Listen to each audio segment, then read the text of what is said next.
Hello. I just finished watching some videos on schizophrenia and bipolar and OCD.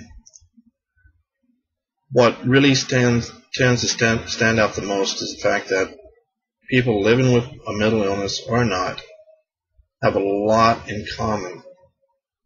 What I've noticed with people over the years is this.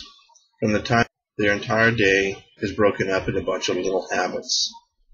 A habit is anything you can do without having to think about how to do it.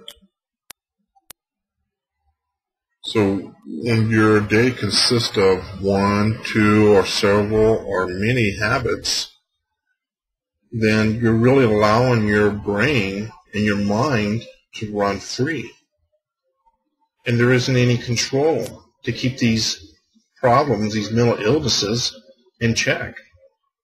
If you're waking up and you roll out of bed and you just roll in the kitchen and start your day as usual, you're allowing your mind to click and run on things that's not going to make you a better person. It's not going to fight your mental illness. I'm sure that if you stop and look at everything you did today and compare it to yesterday, this week to last week, this month to last month, next month, next week, everything will be the same. You're eating the same, smelling the same, doing the same things. Your day consists of many habits.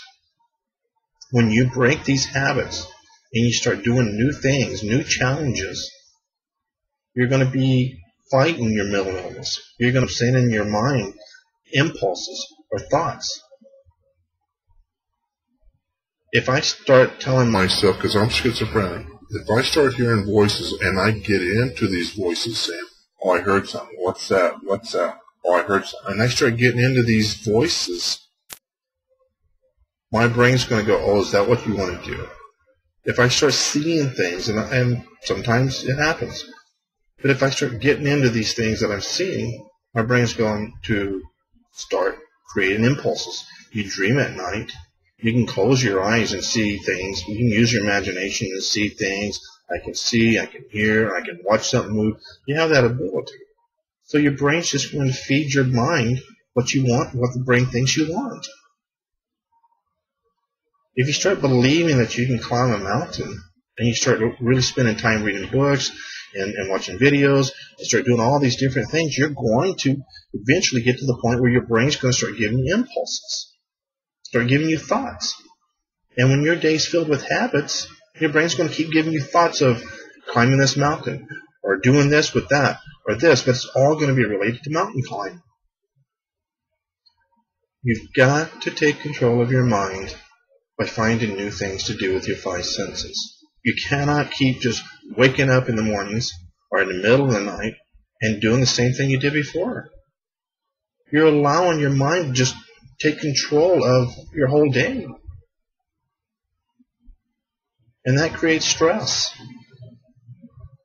I advise you to turn off the TV, no more TV, no reading books, no reading newspapers, stop listening to the radio. Find out who you truly are. You didn't have this mental illness when you were a baby, when you were born, when you're 1 year old, 2 years old, 5 years old. You can change your life by taking control of it, by breaking habits, breaking this cycle that you have, waking up and doing the same thing day after day after day. It's not complicated.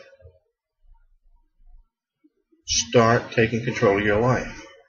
If you cut out all those things I said and start recalling back to when you were 2 years old, 3 years old, 4 years old, 5 years old, and remembering things, eventually you're going to find out who you are. Eventually you're going to start enjoying life again.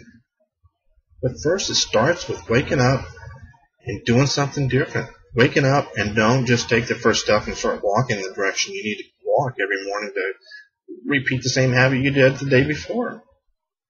You do not need medication once you start taking control of your mind. If you take a pill that works like serotonin, or you go outside and start running, you're going to produce serotonin too. By thinking a certain way, by taking control of your thoughts, by engaging your five senses, you're going to start doing things that's going to create chemicals in your brain. How could my psychologist say, I don't know how you did it, but you've been able to rewire your brain. I've been able to do a lot of amazing things. I've been married for 30 years. When I first married my wife, I was very much like the movie with Hugh Dempsey and the movie called Adam. I didn't have feelings or emotions or affections or feelings to hold her hand or kiss her or give her a hug. And she knew this. We've been married 30 years. I have feelings now. I want to hold her hand. I love holding her. I love spending time with her. And by all means, psychologists that I've talked to, this isn't possible. How could I do this? How am I able to do this? I'm not taking medication or in therapy because I don't do the same things day after day. Every hour I do things a little bit differently. I don't drive the same route every day. I don't eat the same foods every day. I try this, I try that. I explore my five senses. You've got to do something with your mind to get your brain to start working right. Stop living by your habits. This is something your parents started when you were a child. You grew up in the same house, you ate the same foods, you saw the same people, you dressed the same way, you play the same way, you talk the same way, you watch the same shows. It was all one big repetitious act growing up. In adolescence, you got lost in the mix of other people. Find yourself. Get control of yourself. Start doing things different. Get your values, your principles, and morals in line, and start doing something different. Take control of your life. Don't let it take control of you.